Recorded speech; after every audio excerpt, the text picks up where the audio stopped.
지금은 성경 봉독 시간입니다. 모두 자리에 일어서 주세요. 오늘 우리에게 주시는 하나님의 말씀은 열왕기상 5장 1장에서 6절입니다. 다 같이 읽겠습니다. 솔로몬이 기름 부음을 받고 그의 아버지를 이어 왕이 되었다 함을 들어 왕 히람이 듣고 그의 신하들을 솔로몬에게 보냈으니 이는 히람이 평생에 다윗을 사랑하였음이라. 이에 솔로몬이 히람에게 사람을 보내어 이르되 당신도 알거니와 내 아버지 다윗의 사방의 전쟁으로 말미암아 그의 하나님 여호와의 이름을 위하여 성전을 건축하지 못하고 여호와께서 그의 원수들을 그의 발바닥 밑에 두시기를 기다렸나이다. 이제 내 하나님 여호와께서 내게 사방의 태평을 주심에 원수도 없고 재앙도 없도다. 여호와께서 내 아버지 다윗에게 하신 말씀에 내가 너를 이어 내 자리에 오르게 할 내 아들 그가 이름을 위하여 성전을 건축하리라 하신 대로 내가 내 하나님 여호와의 이름을 위하여 성전을 건축하려 하오니 당신은 명령을 내려 나를 위하여 레바논에서 백향목을 구하내게 하소서. 내 종과 당신의 종이 함께할 것이요 또 내가 당신의 모든 말씀대로 당신의 종의 삭슬 당신에게 드리리이다. 당신도 알거니와 우리 중에는 시돈 사람처럼 볼목을 잘하는 자가 없나이다.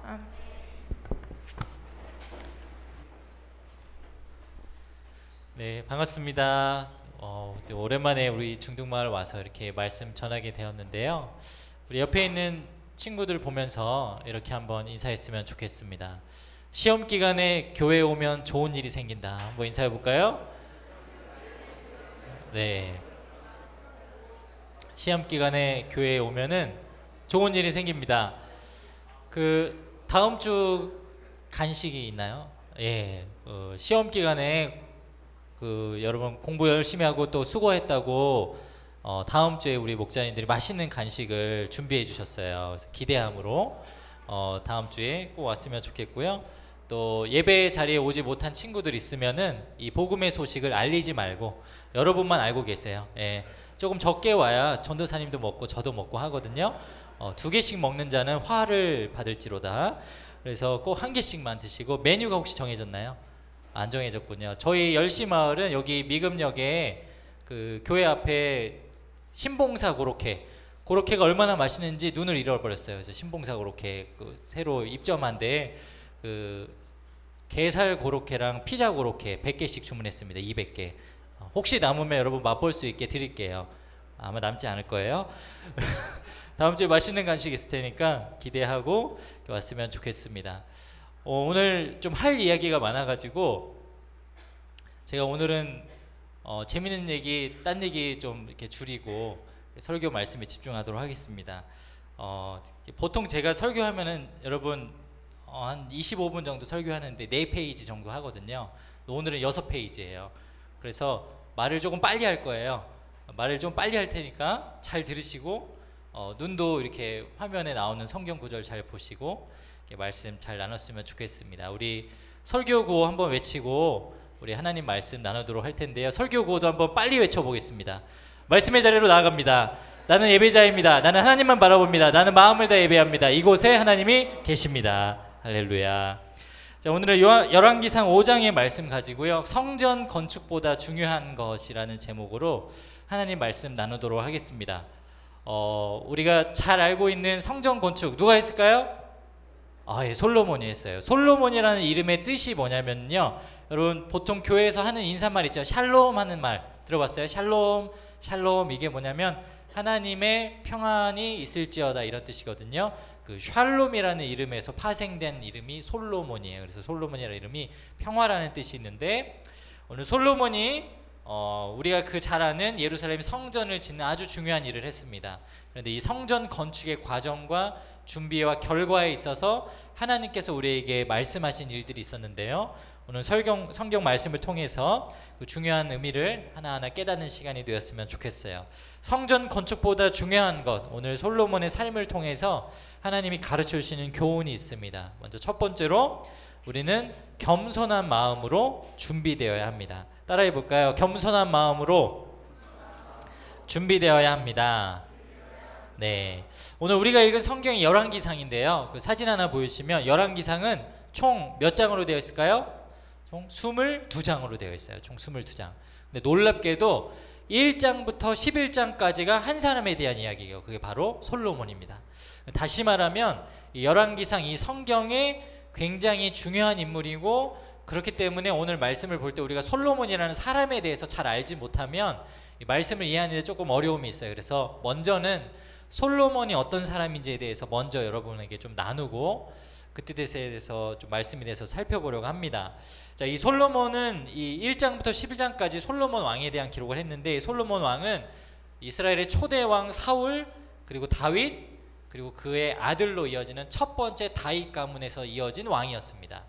이 솔로몬 왕도 이 사울 왕 40년, 다윗 왕 40년, 그리고 솔로몬도 40년을 통치했는데요. 이 뭐 잠언, 전도서, 아가서, 시편 이 여러 가지 성경을 썼고요. 무엇보다 지혜 있는 왕으로 우리한테 잘 알려져 있죠. 그리고 성전을 건축한 사람. 근데 우리가 솔로몬에 대해서 오해하고 있는 세 가지가 있습니다. 세 가지. 첫 번째는 뭐냐면 솔로몬이 이스라엘의 황금기를 통치했다. 이거는 반은 맞고 반은 틀린 말인데, 솔로몬 시기에 가장 이스라엘이 그 부귀와 영화를 많이 누린 건 맞습니다. 그러나 영적으로는 하나님 앞에 배반하고 저지르고 죄악 가운데 있기도 했었습니다. 두 번째, 그가 하나님만 열심히 예배했다. 나중에 후에 솔로몬의 마지막 최후를 보면 알겠지만 그는 하나님을 배반해서 왕위에서 멀어집니다. 그리고 세 번째, 솔로몬이 지혜를 구했다. 우리가 흔히 잘 알고 있는 거예요. 솔로몬이 지혜를 구했다. 하나님이 널 뭘 줄 거라고 했을 때 지혜를 구했다라고 하는데, 우리 세 가지를 잘못 알고 있어요. 먼저 첫 번째는 영적으로는 솔로몬은 황금기를 보내지 못했어요. 왜냐하면 이 솔로몬 시대에 그가 다윗 왕이 했던 것처럼 하나님 마음에 합한 자였거나 하나님 말씀에 순종했다라든지 하나님 말씀을 잘 지켜 행하도록 교육했다라든지 그런 성경의 기록은 전혀 없습니다.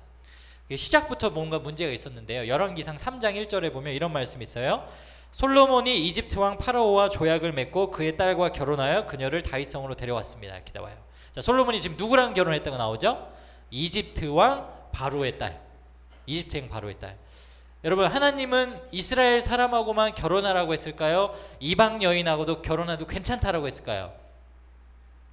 하나님은요, 이스라엘 사람들하고만 결혼하라고 했어요. 이유가 뭐였을까요? 이방 사람하고 결혼하면 그 당시 시대 문화상 그 이방 사람이 믿는 신을 데리고 와서 우상 숭배하고 하나님 외에 다른 신을 섬길 용의가 굉장히 많기 때문이죠. 하나님은 그걸 아시고 이스라엘 사람들끼리만 결혼하라 그랬는데, 지금 그냥 보통 사람도 아닌 한 나라의 지도자이고 왕인 솔로몬이 이방인과 결혼을 합니다. 자, 솔로몬이 몇 명의 그 공주들하고 결혼을 하냐면 무려 300명. 300명. 떠오르는 왕이 있죠, 우리나라에. 누구? 의자왕. 의자왕이 삼천궁녀 생각나지 않으세요? 자, 솔로몬은요, 왕비가 300명이었고요 첩이 700명이었어요. 네, 솔로몬이 이렇게 살았던 이유가 있어요. 뭐냐면 솔로몬 시대에는 전쟁이 없었어요. 솔로몬은 평화의 시기를 보냈는데 그건 하나님이 축복하셔서 네 아들 때에는 전쟁이 없을 거다라고 약속을 하셨거든요. 자, 그런데 하나님이 그 말씀을 솔로몬이 그 말씀을 100% 신뢰하지 못하고 스스로 주변 나라들하고 전쟁이 없을 만한 환경을 만듭니다. 그게 뭐냐면 평화 정책이었어요. 그래서 이방 나라하고 좋은 관계를 맺고자 나라나 부족이나 뭐 이방 국가나 이집트 같은 큰 대국가도 있지만 그냥 소수 민족의 그 여인하고도 계속 이제 정치적인 우호 관계를 맺고자 결혼을 한 거예요. 이런 식으로 보면 솔로몬이 하나님을 100% 전적으로 신뢰하고 있지 못하다라는 거, 영적으로 황금기가 아니다라는 거 가르쳐주죠. 자, 두 번째, 솔로몬이 하나님만 열심히 예배했다. 이것도 우리한테 오해가 있습니다. 열왕기상 3장에 보면 솔로몬이 왕이 되고 나서 습관적으로 예배를 드릴 때 어떻게 예배 드렸는지 그의 예배 습관이 나오는데 이렇게 나와요. 여호와의 이름을 위한 성전이 아직 지어지지 않은 때였으므로 그때까지 백성들은 제각기 산당에서 제사를 드렸습니다. 산당이라는 단어를 여러분 잘 기억하세요. 3절, 솔로몬은 여호와를 사랑했고 자기 아버지 다윗의 교훈을 잘 지켰지만 여전히 산당에서 제사를 드리며 향을 피웠습니다. 여러분, 이 지금 잘 지켰지만 다음에 이 여전이라고 나오는 이 문장은 솔로몬이 잘했다는 거예요, 못했다는 거예요? 그죠? 여러분 이렇게 언어 영역 공부를 너무 잘하지 않았어도 대충 눈치가 있으면 알겠죠? 하나님이 지금 성경 기자가 여호와를 사랑했고 교훈도 잘 지켰지만 문제가 있었어요. 그는 산당에서 예배를 드렸거든요. 뭐 이렇게 고자질하고 있는 거예요. 산당에서 제사를 드리는 게 왜 문제가 있는지 설명을 드릴게요. 그 당시에 이스라엘 백성들은 어디서 제사를 드려야 했냐면 성막에서 제사를 드려야 했어요. 성막. 근데 문제가 있었어요. 출애굽에서 만든, 광야에서 만든 성막을 이리저리 옮기고 다니고 하면서, 특히 전쟁을 치르면서 이게 조금씩 훼손이 된 거예요. 훼손이 되니까 처음에 어떻게 했냐면 사울왕 시대에는 훼손이 되니까 그걸 좀 고쳤어요. 그 다음에 어느 한 장소에다 고정을 시키는데 거기가 어디냐면 실로라는 지역인데, 실로. 그러고 나서 다윗 왕 때에 실로, 다윗 왕도 전쟁을 많이 했거든요. 그러다 보니까 실로에 있던 장목도 너무 훼손이 돼가지고 아예 새 거를 하나 새로 만듭니다. 그게 어디냐면 기브온이라는 지역이에요. 자, 기브온에 성막이 있는데, 근데 그 다음에 이 솔로몬이 어디서 제사를 드리냐면, 이제 조금 이따 읽어볼 건데, 기브온에 성막이 있음에도 불구하고 자기가 산당을 짓고 거기서 제사를 드려요. 이 말은 오늘 솔로몬이 하나님의 말씀을 아주 순수하게 지키고 원래 제사를 드리는 방식대로 하지 않았다라는 거예요. 그리고 문제는 왕이 산당에 가가지고, 산당이라고 하면 요즘 여러분들 머릿속에 생각하는 나무 있고 막 빨간색 파란색 막 이런 거 있고 절당 같은 데 있어가지고 비나이다 하는 데 있죠. 그런 식으로 만들었다라는 거예요. 그 문제가 나중에 이스라엘 후손한테 대대로 물림을 받습니다. 나중에 포로기에 에레미야가 어떤 말씀하냐면, 에레미야 2장 20절에 내가 애적부터 네 멍에를 꺾고 네 결박을 끊으며 말하기를, 왜 안 나오죠? 예.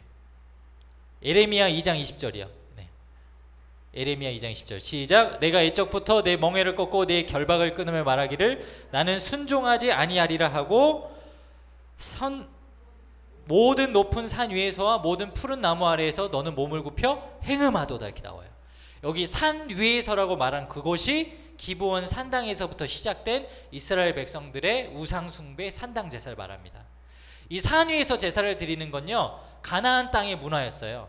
이스라엘 문화가 아니에요. 이스라엘은 성막에서 예배를 드려야 됐거든요. 근데 솔로몬이 이런 잘못을 저지르고 후에 수많은 사람들이 이 죄 때문에 결국에는 하나님의 심판을 받고 포로를 끌려가죠. 오늘 이 솔로몬이 이런 잘못을 저지르면서 그냥 자기 편한 대로 예배를 드리기 시작했다라는 거예요. 그러고 나서 우리가 잘 아는 1000번제를 드리는 사건이 나옵니다. 열왕기상 3장 4절. 솔로몬 왕이 제사를 드리려고 기브온으로 갔습니다. 여러분, 기브온에 뭐가 있다 그랬어요? 성막이 있다 그랬어요. 자, 그러면 솔로몬 왕이 제사를 드리러 갔으면 기브온 어디서 예배를 드려야 되죠? 성막에서 제사를 드려야 되는데 지금 어디로 간다 그래요? 그곳에는 가장 유명한 산당이 있었는데 그놈의 산당은 누가 만든 거예요? 솔로몬이. 솔로몬은 1000마리의 짐승을 잡아 제단에서 태워드리는 제사를 드렸습니다. 보통 제사를 드릴 때는 짐승 한 마리를 온전히 태워서 드리는 번제를 드리는데 1000마리를 드렸으니 이게 얼마나 이게 스케일이 컸겠어요. 성막도 크기도 했겠고 거기 성막에서 드릴 수 없는 한계가 있으니까 산당으로 올라갔을지도 모르겠어요. 그런데 문제는 이 사진 하나 보여주시면은 저 빨간색으로 표시한 저곳이 솔로몬이 제사를 드린 곳인데, 저 아래 보면 다윗성이라고 써있죠. 다윗성에 뭐가 있었냐면 거기에 하나님의 언약궤가 있었어요. 참 웃긴 거죠.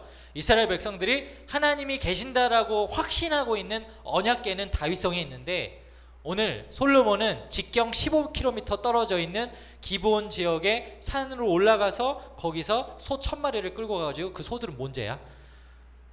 거기 가가지고 거기 끌고 올려가지고 거기서 죽임당하고 번제물로 드려집니다. 솔로몬은 사실 하나님 앞에서 아버지 다윗처럼 신실하게 하나님을 사랑하고 하나님 말씀을 온전히 지키지는 못했다라는 거예요. 1000번제 드리는 것이 물론 쉬운 일이 아니고 산당에서라도 제사를 드린 것은 우리가 칭찬할 수 있는 일이라고는 생각할 수는 있겠지만, 사실 성경을 읽어보면 솔로몬은 그 외에도 참 많은 흠과 잘못이 있었습니다. 신명기 17장에 보면요, 이런 말씀이 있어요. 병마를 많이 두지 말 것이요 병마를 많이 얻으려고 애굽으로 돌아가게 하지 말 것이라.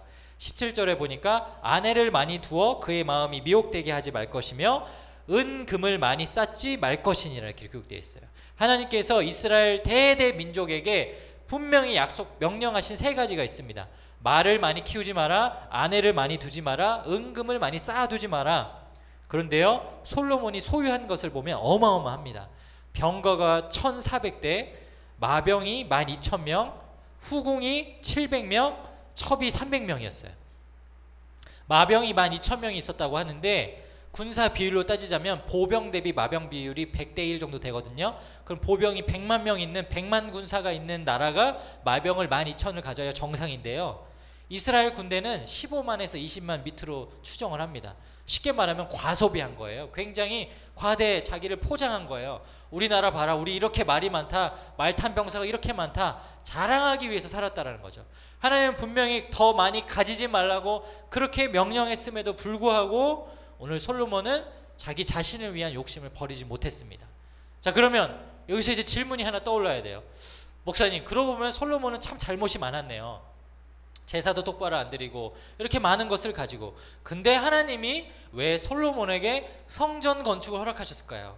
이렇게 위대한 일을 솔로몬에게 허락하신 이유가 무엇일까요? 그 답이 세 번째에 있어요. 자, 솔로몬은요, 지혜를 구한 것이 아니라 듣는 마음을 구했습니다. 한번 따라 보겠습니다. 듣는 마음. 자, 열왕기상 3장 5절에서 7절에 보니까 솔로몬이 1,000번제를 드린 다음에 하나님이 너무 기쁘셔가지고 솔로몬의 꿈에 직접 나타나십니다. 보통은 뭐 선지자를 통해서 랄랄랄랄랄라 이랬더더라 뭐 이렇게 듣게 하시거나 하시는데 하나님이 진짜 그냥 나타나신 거예요, 꿈에. 그래가지고 물어보세요. 잘했어 1,000번째 잘했어, 너 정말 잘했어, 너 원하는 게 뭐야? 그래가지고 솔로몬의 꿈에 나타나셔서 네가 내게 무엇을 줄 거, 이렇게 하나님께서 먼저 물어보지도 않으셨는데 너 뭐 갖고 싶니라고 이렇게 말씀하세요. 여러분, 여기서 아주 중요한 영적 원리가 나오는데 그 다음에 솔로몬이 뭐라고 대답하는지 보세요. 7절에 보니까 솔로몬이 이렇게 대답합니다. 하나님, 저는 작은 아이입니다. 저는 아무것도 할 줄 아는 게 없습니다. 저는 정말 부족한 사람입니다. 이렇게 얘기해요. 보통 여러분 하나님 앞에 기도할 때 여러분 뭐 달라고 이야기 많이 하시죠. 뭐 키 크게 해주세요, 시험 잘 보게 해주세요, 뭐 여러 가지 기도하죠. 그럴 수 있어요. 괜찮아요. 하나님이 먼저 원하는 표현인데 그게 뭐냐면, 하나님은 정말 대단하시고요, 저는 정말 보잘것없는 존재예요. 하나님 저를 도와주셔야 되고 먼저 내가 연약한 존재라고 겸손하게 고백하는 거예요. 이거를 여러분 가정에서도 써먹으면 되는 거예요. 엄마 아빠한테 그냥 돈 달라고 그러고 막 이럴 때 엄마 나 돈 필요해 이런 것보다 오늘 갑자기 엄마 아빠를 보면서 엄마 드릴 말씀이 있는데 잠깐만요. 그래서 무릎을 딱 꿇는 거지. 진짜 저는 생각해봤어요. 엄마 진짜 세상에 저 같은 불효자는 없는 것 같아요. 제가 엄마한테 너무너무 잘못한 게 많고 부모님한테 너무 부끄러운 자식이에요. 하지만 용돈 10,000원을 주시면 정말 최선을 다해 효도할게요. 그럼 여러분 엄마가 황당해서라도 10,000원을 주실 거예요. 여러분 무슨 농담이지만 어쨌든 하나님 앞에 겸손한 모습으로 솔로몬이 먼저 고백했더니 하나님이 그래, 아유 너무 괜찮아 라고 말하면서 네가 원하는 게 뭐야? 라고 이렇게 다시 한번 물어보십니다. 자, 그때 솔로몬이 대답한 말씀이 있어요. 잘 들어보세요. 열왕기상 3장 8절 함께 읽겠습니다. 시작. 주께서 택하신 백성 가운데 있나이다. 그들은 큰 백성이라 수요가 많아서 셀 수도 없고 기록할 수도 없나니 누가 주의 이 많은 백성을 재판할 수 있사오리까? 듣는 마음을 종에게 주사 주의 백성을 재판하여 선악을 분별하게 하옵소서. 그 당시 솔로몬 사회는요, 이 입법부, 사법부, 행정부가 나눠져 있지 않았어요. 왕이 정치도 하고 경제도 하고 재판도 했어요. 모든 통치권이 다 왕한테 몰려 있었어요. 그러다 보니까 특히 솔로몬 왕은 백성들을 끔찍히 사랑해서 모든 어려운 일들 다 들어줬습니다. 자기의 지혜가 부족한 것을 느껴서 그런지, 어려움을 느껴서 그런지, 혹은 그가 하나님의 말씀을 100% 순종하지 못하는 것을 알아서인지 모르겠지만 오늘 그가 어떤 것을 하나님 앞에 구하죠? 듣는 마음을 종에게 구하주사, 이렇게 고백해요. 듣는 마음이라는 이 단어는 히브리어로 레브 사마라는 단어가 쓰였는데, 레브는 흙을 말해요. 그리고 사마는 듣다, 순종하다라는 뜻이 있어요. 쉽게 말하면 이렇게 고백한 거, 하나님 저는 흙 같은 존재예요. 아무것도 아닌 존재예요. 그래서 하나님 앞에 아무것도 아닌 제 마음을 다 비우고 하나님 아버지의 마음으로 듣겠사오니 저에게 그 듣는 마음을 주세요. 헬라어 휘파코어는 아래에서 듣다, 순종하다 이런 뜻이 있거든요. 정말 하나님 앞에 구한 것이 무엇이냐면 솔로몬 자신이 스스로 자기의 죄에 대해서 깨닫고 있었던 것 같아요. 그래서 고백하는 거예요. 하나님, 제가 죄인이고 연약하고 부족하고 알 수 없는 그런 부족한 존재니까 하나님, 차라리 하나님 아버지의 마음을 주세요.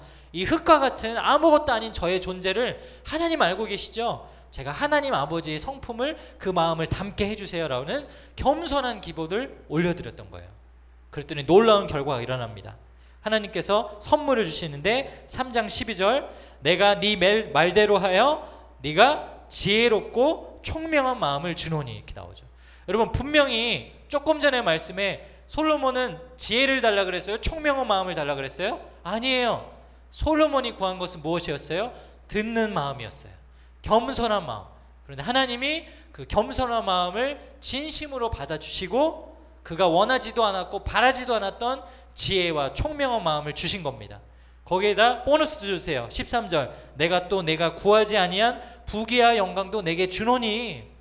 그래서 하나님이 솔로몬 시대에 그렇게 나라가 모든 부귀와 영화를 누리게 허락하신 것입니다. 사랑하는 여러분, 이 놀라운 영적인 원리를 여러분 삶에 기억할 수 있기를 주의 이름으로 축복합니다.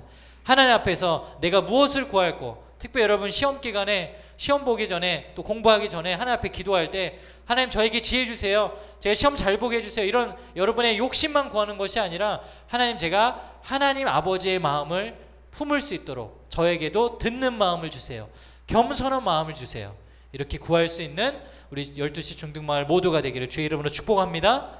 우리 한번 옆에 있는 친구에게 이렇게 한번 인사했으면 좋겠어요. 듣는 마음을 구하면 성적이 올라간다.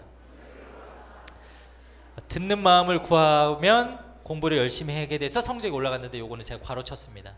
자, 두 번째로 솔로몬의 삶을 통해 알려주시는 교훈은 무엇이냐? 하나님이 원하시는 것을 기억하며 살아야 한다는 거예요. 오늘 이 말씀 성경에 우리가 6절까지 읽었는데 솔로몬 왕이 성전 건축을 준비하는 모든 과정이 있어서 갑자기 뚱딴지 같은 인물이 하나 등장합니다. 7절에 나오거든요. 한번 읽어볼게요. 7절 말씀이요.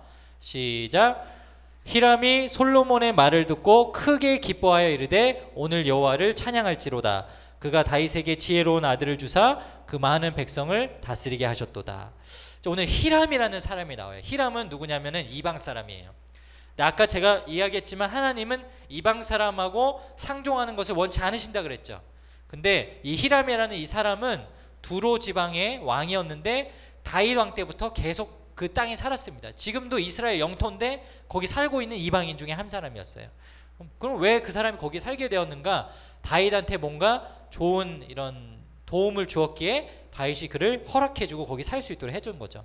자, 아버지로부터 이어진 이 관계가 아들까지 이어지는데 문제는 거기 있었어요. 성경을 읽어보면 다윗 왕이 죽기 전까지 자신의 아들이 성전을 지을 줄 알고 모든 준비를 다 합니다. 벽돌도 사고요, 나무도 사고, 땅도 이렇게 딱 정해놓고 이 성전을 지을 수 있는 모든 준비를 다 해놔요. 기술자도 다 모아놓고. 근데 거기서 솔로몬이 한 가지 욕심을 더 부리는 거예요. 아, 이거보다 더 좋은 것, 베러보다 베스트, 아니 그거보다 더 좋은 거를 완전히 나는 이 세상에서 가장 이름 나을 만한 그런 성전을 짓겠다라는 인간적인 욕심이 있었던 거예요. 그러다 보니까 하나님이 원하지도 않고 말씀하지도 않고 명령하지 않았던 이방 사람의 부탁을 받아서 성전을 짓기 시작합니다. 과연 하나님은 이런 성전을 원하셨을까? 참 아이러니하죠.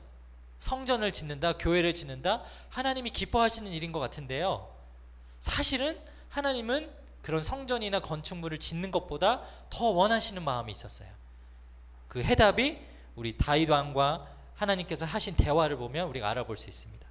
사무엘하 7장 1절에 보면 이런 말씀이 있어요. 다윗 왕이 자기가 왕궁에서 살면서 나단 선지자하고 대화를 합니다.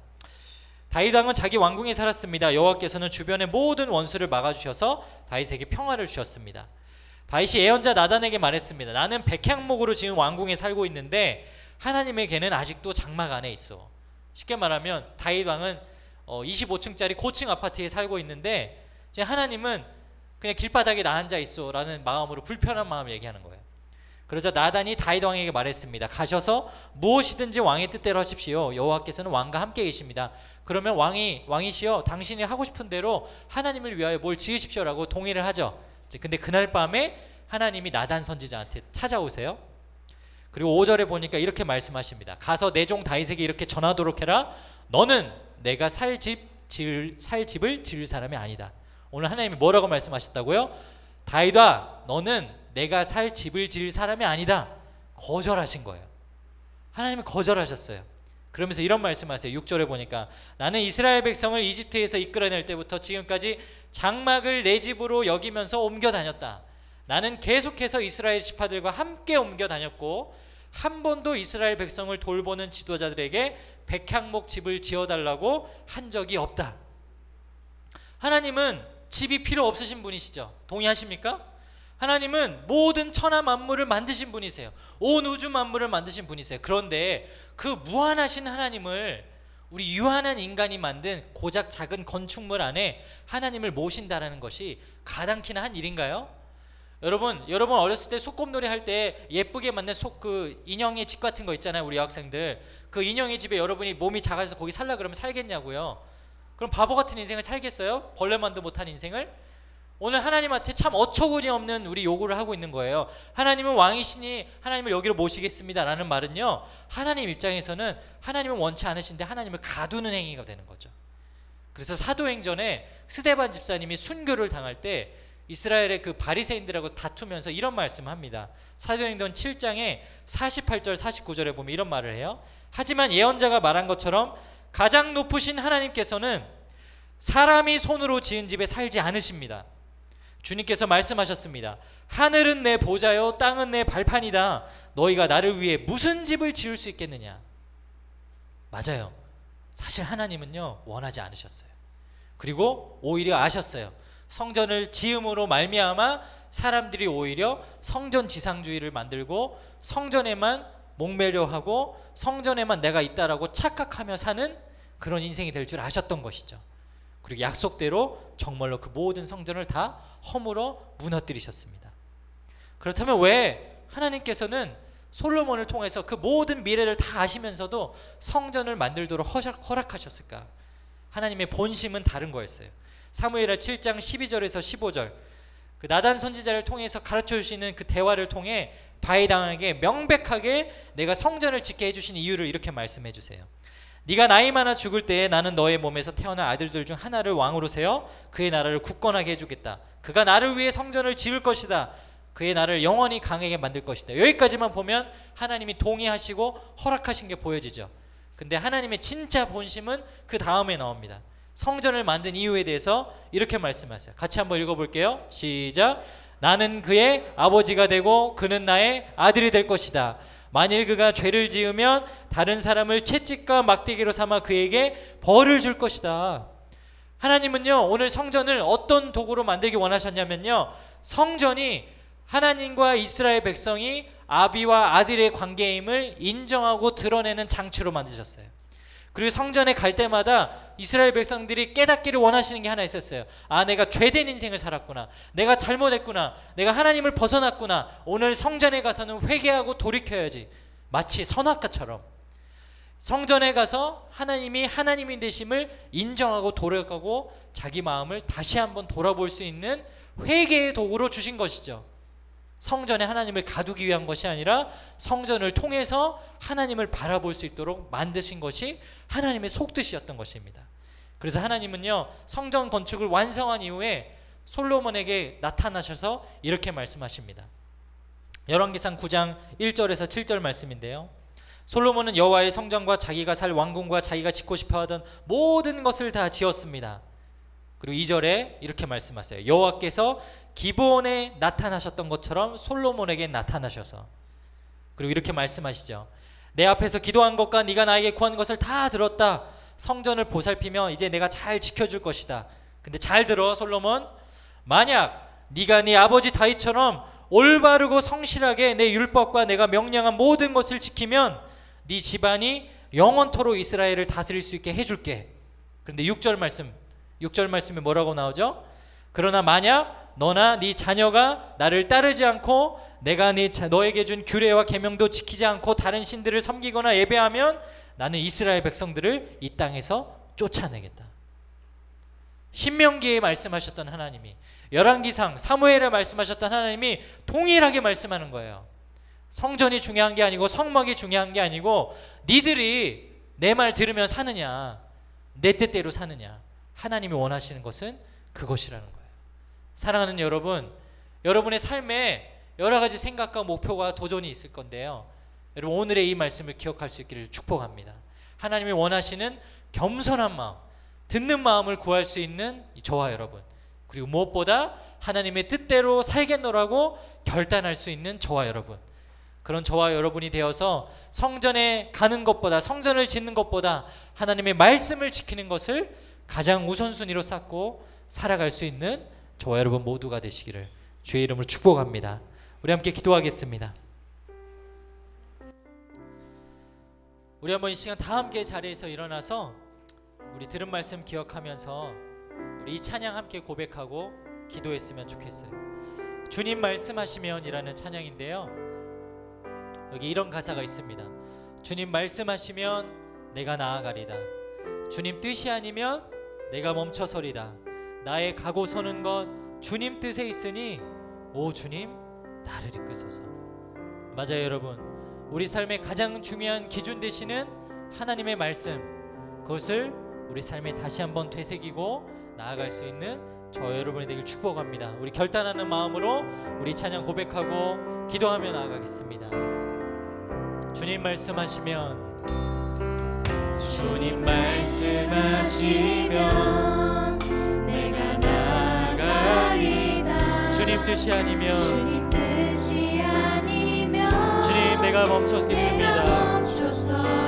나의 가고 서는 것, 가고 서는 것 주님 뜻에 있으니 오 주님 나를 이끄소서. 다시 한번 고백합니다. 주님 말씀하시면, 주님 말씀하시면 내가 나아가리다. 주님 뜻이 아니면 내가 멈춰서리다. 나의 가고 서는 것 주님 뜻에 있으니 오 주님 나를 이끄소서. 주님 뜻하신 그곳에, 뜻하신 그곳에 나 있기 원합니다. 이끄시는 대로 순종하며 살 연약한 내 영혼, 연약한 내 영혼 통하여 일하소서. 주님 나라와 그 뜻을 위하여 뜻하신 그곳에 나 있기 원합니다.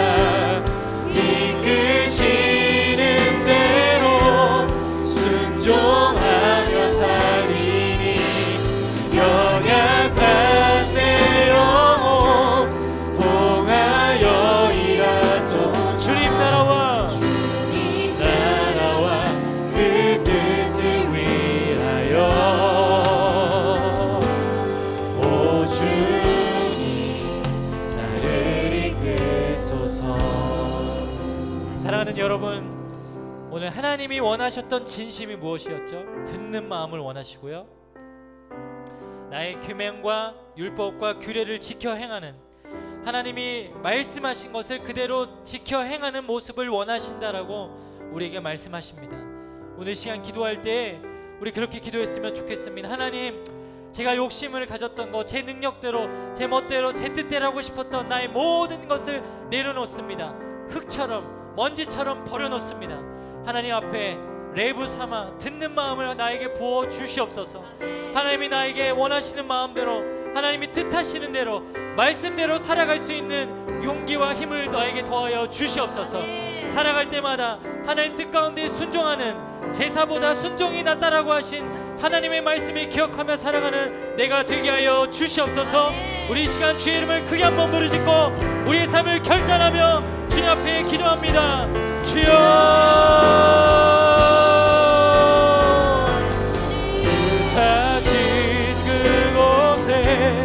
나 있기 원합니다. 이끄시는 대로 순종하며 살리니 연약한 내 영혼 통하여 일하소서. 주님 나라와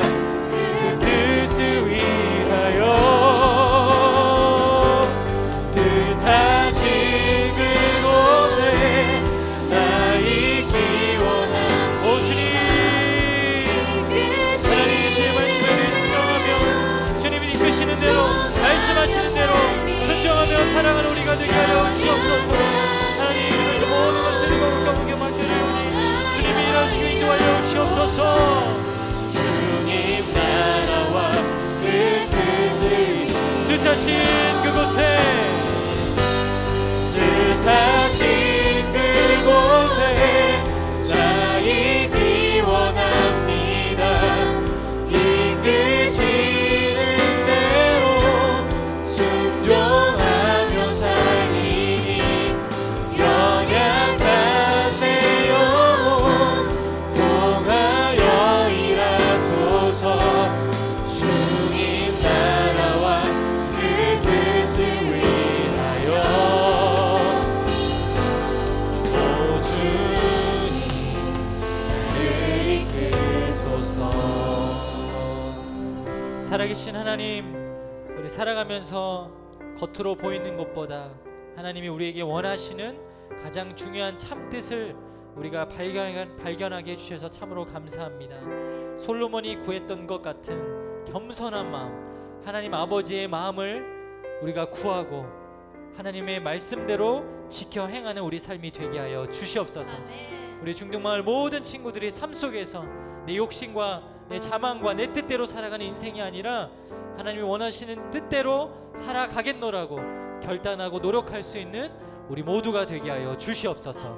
이제는 우리 주 예수 그리스도의 은혜와 하나님 아버지의 극진하신 사랑하심과 성령 하나님의 역사하심 교통하심이 오늘 열왕기상 말씀을 통하여 하나님 앞에 듣는 마음을 구하고 말씀대로 살겠노라고 결단하는 우리 12시 중등마을 모든 우리 친구들 머리 위에, 그들과 함께 하시는 목자님들 위에, 그들의 가정과 직장과 모든 환경 위에 이제로부터 영원까지 함께 하시기를 간절히 축원하옵나이다.